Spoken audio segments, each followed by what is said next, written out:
अस्सलाम वालेकुम dear students. आज हम पढ़ रहे हैं लेक्चर नंबर 7 और टॉपिक है हमारा फोटोसिंथेसिस। तो इसके अंदर हम फोटोसिंथ के अंदर सबसे पहले हम फोटोसिंथ का मतलब पढ़ते हैं, फिर इसकी डेफिनेशन पढ़ेंगे, फिर इसके रिएक्टेंट्स के बारे में पढ़ेंगे और लास्ट में हम इसका मैकेनिज्म डील करेंगे। तो सबसे पहले हम देख लेते हैं what is the mean of photosynthesis. दो वर्ड से मिलकर बना है, पहला वर्ड है फोटो और दूसरा इसका वर्ड है सिंथेसिस। फोटो का मतलब होता है लाइट और सिंथेसिस का मतलब क्या होता है, फॉर्मेशन, प्रोडक्शन, किसी चीज का बनना। तो फोटोसिंथेसिस मतलब लाइट की प्रेजेंस में बनना। किस चीज का? लाइट की प्रेजेंस में ग्लूकोज का बनना।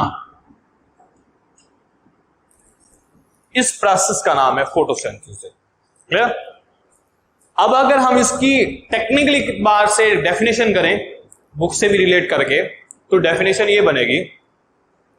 प्लांट्स के अंदर, मैं यहां पर पहले लीफ को यहां पर रिप्रेजेंट कर रहा हूं। प्लांट्स के अंदर जो मेसोफिल सेल्स होते हैं, लास्ट लेक्चर में मैंने बताया था कि मेसोफिल सेल्स कौन से होते हैं। अपर और लोअर एपिडर्मिस ऑफ लीफ के दरमियान में जो सेल्स होते हैं उन्हें हम मेसोफिल सेल का नाम देते हैं। मेसो मीन मिडल और फिल मीन लीफ। मेसोफिल मतलब मिडल सेल्स ऑफ लीफ। ये वो सेल्स हैं जिनके अंदर फोटोसिंथेसिस का प्रोसेस होता है और वो अपनी फूड जो है वो प्रिपेयर करता है। इसके बाद हमारे पास है, अब सिंथेसिस, हम फोटोसिंथेसिस की डेफिनेशन कर लेते हैं। फोटोसिंथेसिस का एक ऐसा प्रोसेस है जिसके अंदर क्या होता है, दो चीजें मोस्टली इन्हें रिएक्टेंट के तौर पर यूज होती हैं। एक कार्बन डाइऑक्साइड, दूसरा वाटर। कार्बन डाइऑक्साइड और वाटर यूज होते हैं एज ए रिएक्टेंट, और दूसरा लाइट, सनलाइट जो होती है वो प्लांट्स कैप्चर करते हैं पिगमेंट्स की मदद से, जिनको हम क्लोरोफिल पिगमेंट या इसके अलावा एक्सेसरी पिगमेंट्स कहते हैं। वो पिगमेंट्स सनलाइट को कैप्चर करते हैं। सनलाइट को कैप्चर करने के बाद कार्बन डाइऑक्साइड और वाटर की मदद से वो बनाते हैं अपना प्रोडक्ट जिसका नाम है ग्लूकोज, और रिलीज करते हैं एज बाय प्रोडक्ट ऑक्सीजन, और जो के प्लांट्स डे टाइम में रिमूव कर देते हैं आउटसाइड द बॉडी, जिसको हम एनिमल्स जो है उसको यूज करते हैं रिस्पिरेशन के अंदर। डेफिनेशन क्या होगी? Synthesis of glucose. ग्लूकोज का बनना किसके अंदर? मेसोफिल सेल्स के अंदर। कैसे? By using carbon dioxide and water as reactant with the help of sunlight. Sunlight को कैप्चर करेंगे and chlorophyll pigment and oxygen is formed by product is called photosynthesis. यानी ऐसा प्रोसेस जिसमें कार्बन डाइऑक्साइड और water को use करके sunlight और chlorophyll की मदद से प्लांट्स अपनी फूड यानी ग्लूकोज प्रिपेयर करते हैं और साथ ही ऑक्सीजन रिलीज करते हैं। इस प्रोसेस का नाम होता है फोटोसिंथेसिस। नेक्स्ट हमारे पास है, जितने भी लिविंग ऑर्गेनिजम्स हैं दुनिया में, सारे के सारे डिपेंड करते हैं इस प्रोसेस के ऊपर, यानी all life depend upon it. Next है, it comprise of biochemical reaction, यानी इसके अंदर बहुत सारे बायोकेमिकल रिएक्शंस होते हैं। और ये प्रोसेस किसके अंदर होता है? प्लांट्स के अंदर। जितने भी प्लांट्स हैं उनके अंदर फोटोसिंथेसिस होती है। कुछ एल्गी हैं, प्रोटोजोन्स यूनिसेलुलर, उनके अंदर होता है। और कुछ बैक्टीरिया हैं जिनको हम साइनोबैक्टीरिया का नाम देते हैं, उनके अंदर भी फोटोसिंथेसिस का प्रोसेस होता है। अब इसकी इक्वेशन देख लेते हैं। रिएक्टेंट क्या है? वाटर प्लस कार्बन डाइऑक्साइड और हेल्प किस?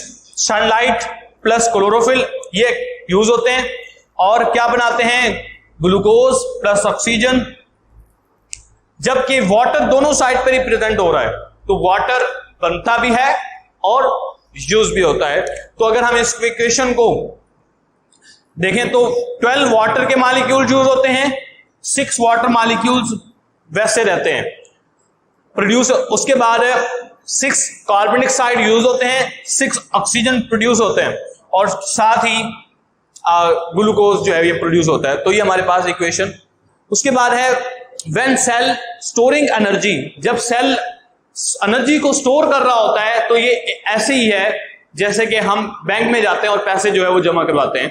तो सेल जब एनर्जी स्टोर करनी हो तो एडीपी को एटीपी में कन्वर्ट कर लेता है, एडिनोसिन डाइफॉस्फेट को एडिनोसिन ट्राइफॉस्फेट में टाइल बॉन्ड बना के 7.3 किलो कैलोरीज एनर्जी स्टोर कर लेता है।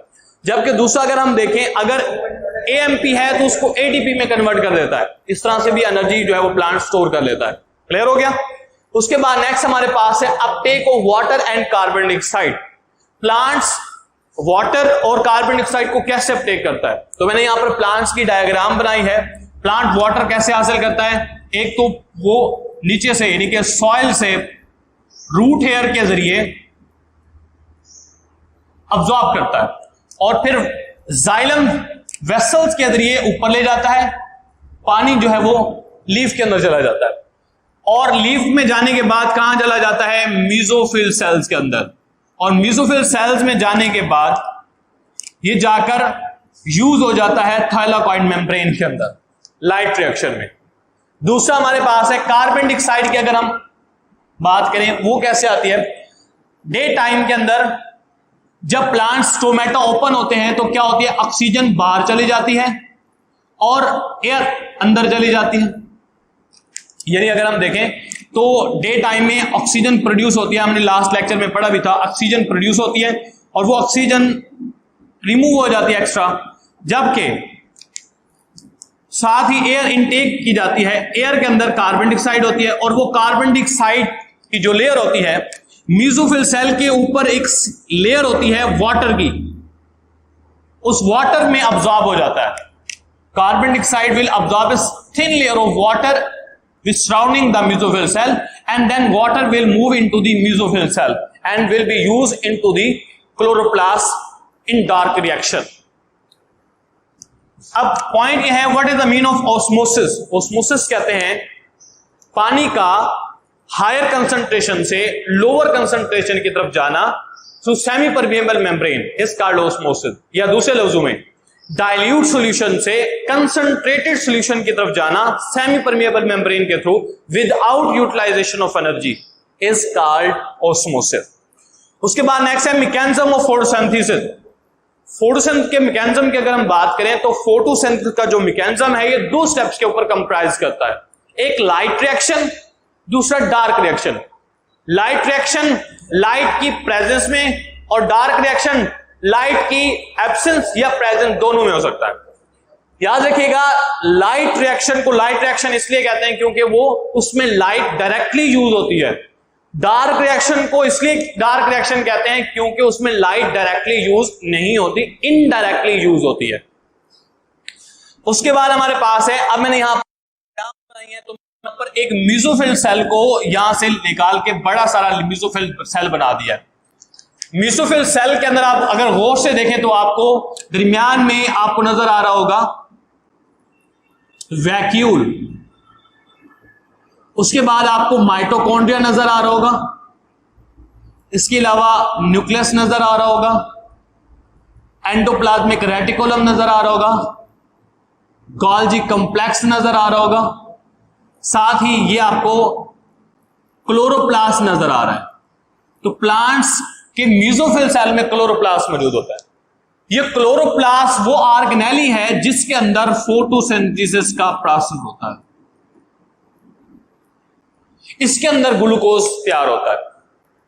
इसको मैंने इस क्लोरोप्लास्ट को भी बड़ा करके यहां पे डायग्राम बना दिया है। क्लोरोप्लास्ट का जो मटेरियल होता है उसको हम नाम देते हैं, इंटरनल जो मटेरियल होता है स्टोमा, डबल मेम्ब्रेन ऑर्गेनेली, इसके ऊपर थैलाकॉइड मेम्ब्रेन के स्टैक्ड होते हैं, उनको ग्रेनम कहते हैं। सिंगल को हम नाम दे तो थैलाकॉइड मेम्ब्रेन। थैलाकॉइड मेम्ब्रेन के ऊपर मौजूद होते हैं फोटोसिंथेटिक पिगमेंट्स, और वो पिगमेंट्स जो हैं उनके अंदर मोस्टली जो है हम बात करें तो जो हम यूज करते हैं वो क्लोरोफिल है, जो कि रिएक्शन सेंटर का पार्ट होता है, इंपॉर्टेंट। तो सनलाइट है, सनलाइट को कैप्चर करते हैं क्लोरोफिल।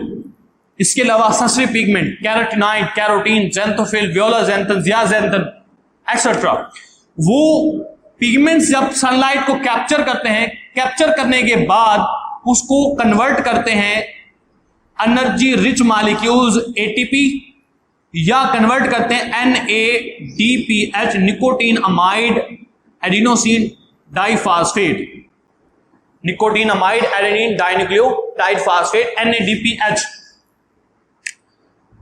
यानी ये rich energy molecules light reaction में प्रोड्यूस होते हैं। फिर ये अब या इसको अगर हम गौर से देखें तो यहां पर मैंने क्लोरोप्लास्ट को दिखा दिया, ये हमारा पास है लाइट रिएक्शन। लाइट रिएक्शन में वाटर यूज होता है, सनलाइट यूज होती है, प्रोड्यूस क्या करते हैं ATP NADPH energy rich molecule, और साथ ही एलिमिनेट करते हैं ऑक्सीजन जिसको वो अपनी बॉडी से बाहर रिमूव कर देते हैं। अब रिएक्टेंट जो एरोसाइन अंदर है ना वो है रिएक्टेंट, जैसे कि ADP रिएक्टेंट है लाइट रिएक्शन का, NADP ये रिएक्टेंट है, वाटर रिएक्टेंट है लाइट रिएक्शन का। प्रोडक्ट क्या है जो एरोसाइन बाहर की तरफ जा रहे हैं, जैसे ATP NADP और NADPH और ऑक्सीजन, ये हैं इसके प्रोडक्ट लाइट रिएक्शन के। जबकि दूसरा डार्क रिएक्शन वो होता है जिसके अंदर ATP और NADPH को यूज किया जाता है और साथ ही एक वाटर का मॉलिक्यूल यूज होता है, यानी एक नहीं बेसिकली वो साइकिल में तो 3 यूज होते हैं, यहां पर हम रिप्रेजेंट कर रहे हैं। कार्बन डाइऑक्साइड ATP और NADPH को यूज किया जाता है, यानी ये रिएक्टेंट हैं डार्क रिएक्शन के, और प्रोड्यूस क्या करते हैं, प्रोड्यूस करते हैं ग्लूकोज को। क्लियर? और ये प्रोसेस होता है स्ट्रोमा के अंदर, और ये प्रोसेस होता है थैलाकॉइड मेम्ब्रेन के ऊपर। और ये हमारे पास प्रोडक्ट क्या होंगे डार्क रिएक्शन के, एरोसाइन बाहर जाएं, ग्लूकोज ADP NADP। क्लियर हो गया? तो ये हमारे पास है मैकेनिज्म ऑफ फॉर्सन। इंशाल्लाह नेक्स्ट लेक्चर के अंदर हम लाइट रिएक्शन और डार्क रिएक्शन के मैकेनिज्म को डिटेल के साथ डील करेंगे। Thank you class, Allah Hafiz.